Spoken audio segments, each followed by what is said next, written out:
Bună, dragilor, și bine ați venit la o nouă citire. De această dată te invit la o citire generală, în cadrul căreia vreau să văd ce mesaje are tarotul pentru tine în următoarele 24 de ore, din momentul în care tu vezi această citire. Îți mulțumesc pentru că mă urmărești, îți mulțumesc pentru că mi ești alături.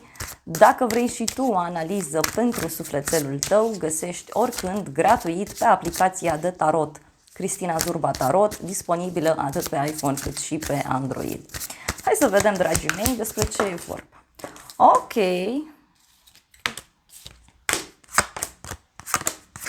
A început citirea. Avem aici un cavaler de spade, un rege de monede, 9 de monede.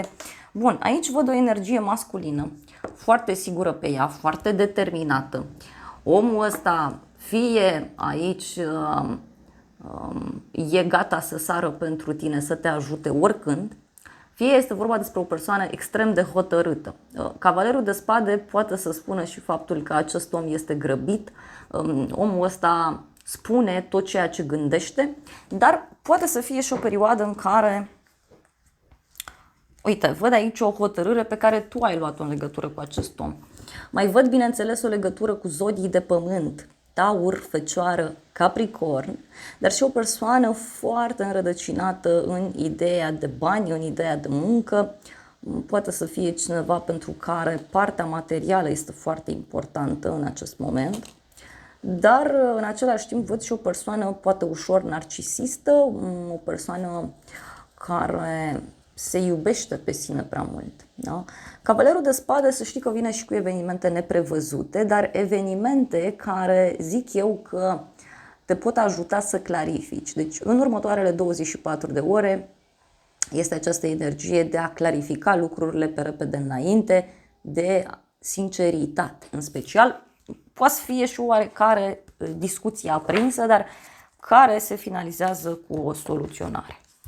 9 de cupe, uite, ești într-un moment în care te simți împlinit, te simți bine, sau e cineva în jurul tău care se simte împlinit, se simte sigur pe el.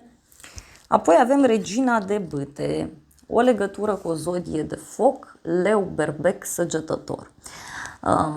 Poate să fie și un moment în care cineva se simte foarte bine, da? Legat de ideea de distracție. Da? Mai văd aici ceva legat de o rivală, deci poate este o bucurie legată de o rivală sau legată de o persoană din jurul tău. Văd aici o femeie care îți ridică moralul, este o femeie glumeață, energică, plină de viață, este o femeie sigură pe ea, asumată. Hai să mai vedem. Ce e cu 9 de cupe?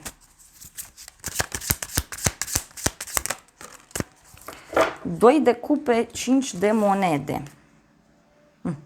Este aici un moment de acceptare, e ca și cum accepti că ceva s-a încheiat, ceva s-a terminat. Dar mai văd aici și faptul că poți să te simți singur, fie într-o relație, nu te simți apreciat, fie este vorba despre faptul că în urma unei despărțiri sau în urma unei perioade complicate, aici văd că încerci foarte mult să-ți găsești propria ta fericire.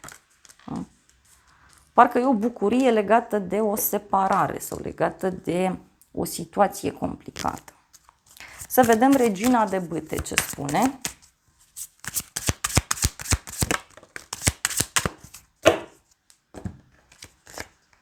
Șapte de cupe, 10 de bâte.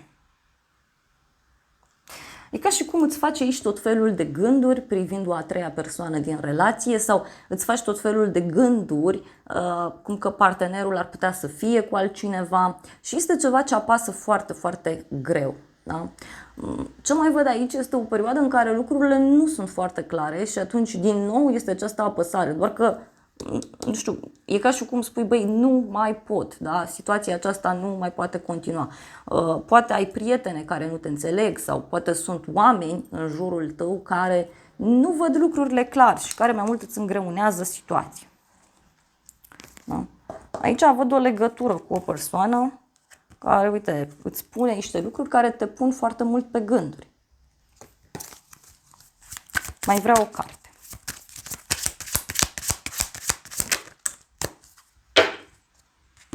Avem așa regele de bâte. Deci poate e vorba de un cuplu din jurul tău. Poate ai niște prieteni care au niște probleme. Sau poate e vorba de relația ta de cuplu.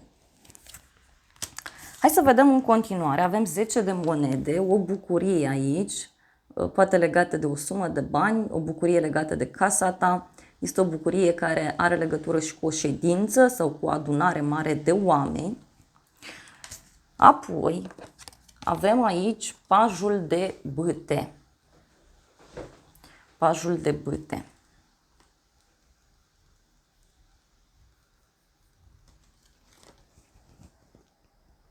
O veste foarte bună care apare. Un nou mod prin care acționezi. Văd aici o legătură cu o persoană mai tânără. Poate este vorba despre un nou coleg sau pentru unii poate să fie vorba despre un nou proiect sau o noutate care apare. Dar cert este că văd aici foarte clar o veste bună legată de bani sau legată de familia ta. Da? Hai să vedem, 10 de monede. Iar a ieșit regele ăsta de monede și cu 6 de cupe. Deci, aici văd o veste pe care tu o aștepți de mult timp și care are legătură cu banii, cu zona profesională. Este o veste care are legătură și cu viața privată sau este o veste care ține de un proiect vechi sau un proiect de suflet. Poate să fie aici un fost coleg de la muncă sau un fost șef. Dar pentru alții, uite, dacă așteptați un răspuns legat de o moștenire, o bancă, ceva vechi, aici răspunsul e pozitiv. Da? Poate să fie și că cineva de la muncă îți face ochi dulci sau încearcă oarecum să se apropie de tine. Să vedem pajul de bâte. Ce spune?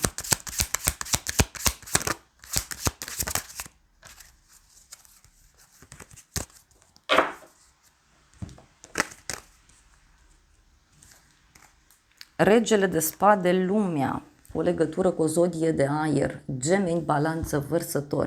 Eu simt aici că este vorba clar despre ceva vechi, ceva ce a funcționat destul de dificil, da? Și care are legătură cu un succes, cu o bucurie, are legătură cu o eliberare.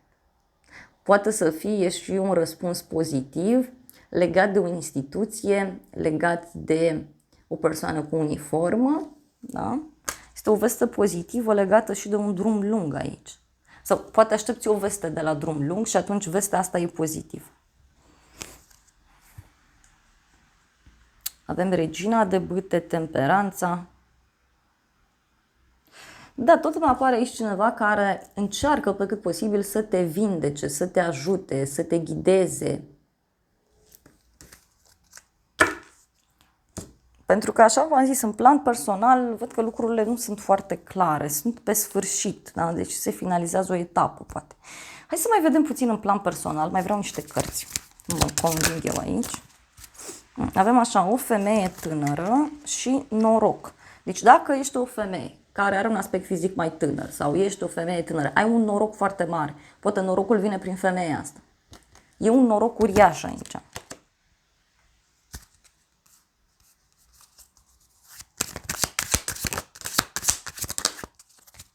Și are legătură, uite, cu, avem melancolie, o femeie matură, este o femeie poate cu o realizare, poate este o femeie mândră, o femeie frumoasă. Deci de asta spun că poate este o prietenă aici care îți dă niște vești.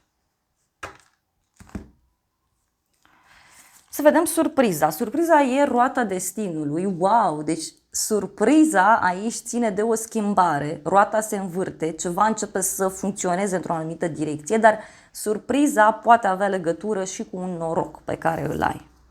Asul de bâte, da? Are legătură aici, uite, cu mult entuziasm, o șansă care se oferă. Poate avea legătură și cu o nouă persoană sau cu o flacără care se reaprinde într-o relație. Surpriza este că cineva începe să acționeze. Poate e vorba de tine, că lucrurile încep să se miște și atunci rămâi plăcut surprins. Pentru unii are legătură cu un noroc legat de un moment pasional, fie al vostru, fie a cuiva din jur. Dar văd aici foarte mult curaj. Hai să vedem despre ce este vorba. Începem cu roata destinului, să vedem ce aduce roata norocului. Surpriza. Surpriza are legătură, uite, cu o persoană. Uite, văd eu că e un bărbat aici care plânge după trecut, care se confesează. E cineva căruia îi pare rău în legătură cu așteptare. Sau așteptarea aceasta, supărarea asta. Ți-am zis că parcă aștepți niște bani, aștepți un răspuns, aștepți să se clarifice ceva, aștepți ceva. Și roata destinului spune că se întâmplă un lucru în legătură cu chestia asta. Hai să vedem. Asul de bât.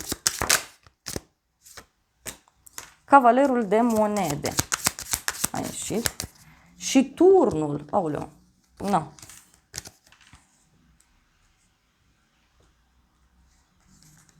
Simt eu că are legătură cu cineva care îți face niște dezvăluiri, poate ai un prieten care se simte atras de tine și nu are curajul să o facă, să-ți spună. Sau poate avea legătură cu faptul că ceva, repet, care se mișcă lent, în sfârșit explodează, un adevăr se află, cineva în sfârșit are curajul să iasă din tipare, să iasă dintr-o situație ciudată.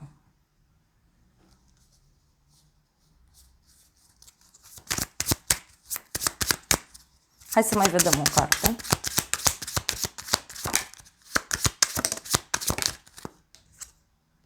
Asul de spade. Deci surpriza aici este o hotărâre, o victorie, un nou început mai poate să fie.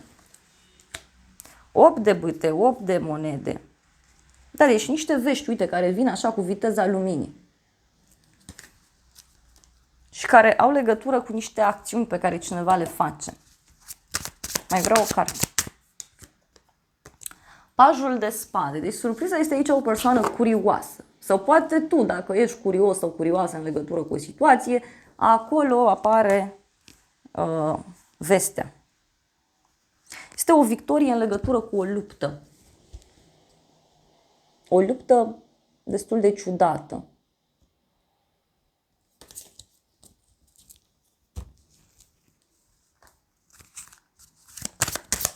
Să vedem ce spune oracolul ăsta.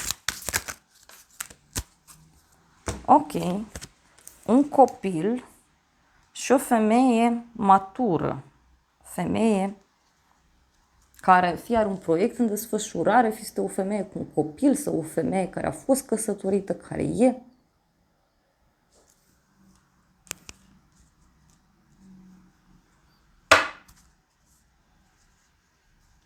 Avem suspine, relație, probleme. Mai vreau o carte. Și cu surpriză.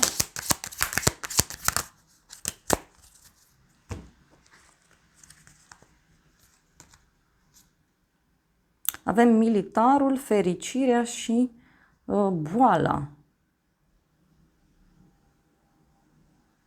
Poate cineva care ia o hotărâre în legătură cu o petrecere care nu funcționează sau în legătură cu ideea de distracție, ideea de relaxare. Cineva care se simte rău aici, mai văd. Mai vreau o carte. Surpriza. Avem prieten, eliberare și casă. Da, surpriza este aici, uite, și de la un prieten. De asta zic eu că poate e cineva din jurul tău care îți dă niște vești ciudate. Dar are legătură și cu niște secrete. Da. Hai să vedem ce spune și tarotul meu cu surpriza asta, că e tare interesant. O veste, boală și lacrimi. Na, surpriza este că afli despre o veste mai puțin plăcută. Este o veste legată fie de sănătatea cuiva, fie de o problemă de suflet. Este și o veste care ține de o persoană foarte sensibilă.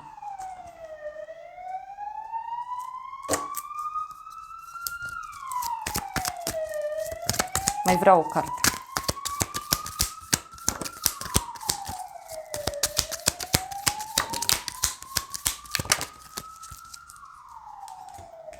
Avem așa, cununie, relație, realizarea dorințelor și surpriză.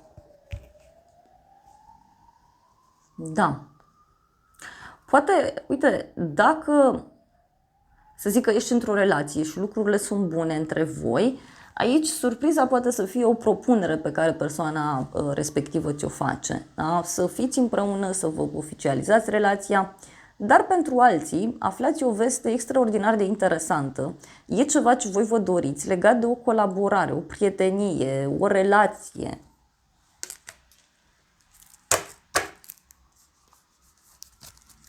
Încă o carte o să mai cer.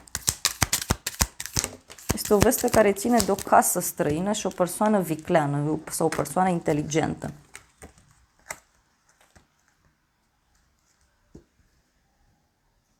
Poate este și o veste de la drum lung, așa cum am spus.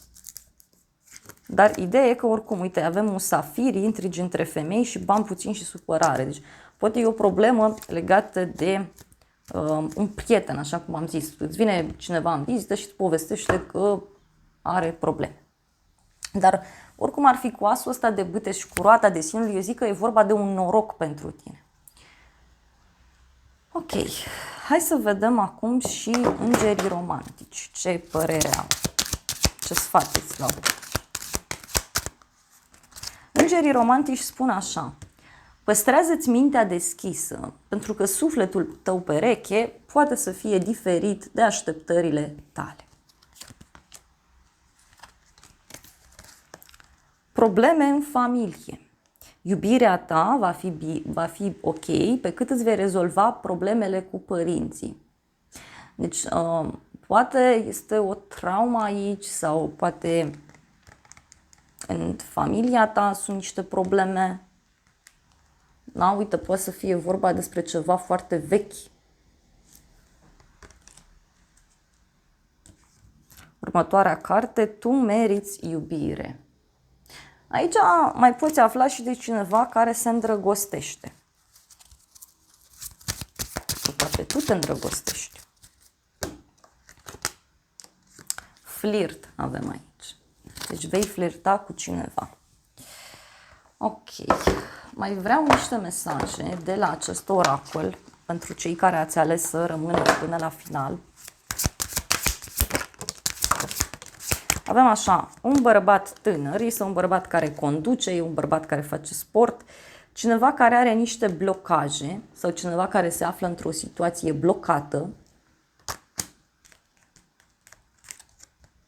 Creștere spirituală, da? Deci persoana asta trece printr-o transformare mare din punct de vedere energetic în perioada aceasta.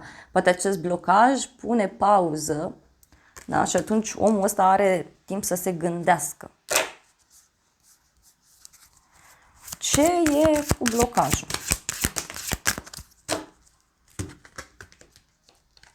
Mi-a ieșit așa. O femeie tânără este o femeie care îi place să danseze, îi place să se simtă bine și mai avem o regină a întâlnirilor. Na, poate e cineva care pune stop unei întâlniri sau cineva care spune vreau o perioadă să stau eu cu mine.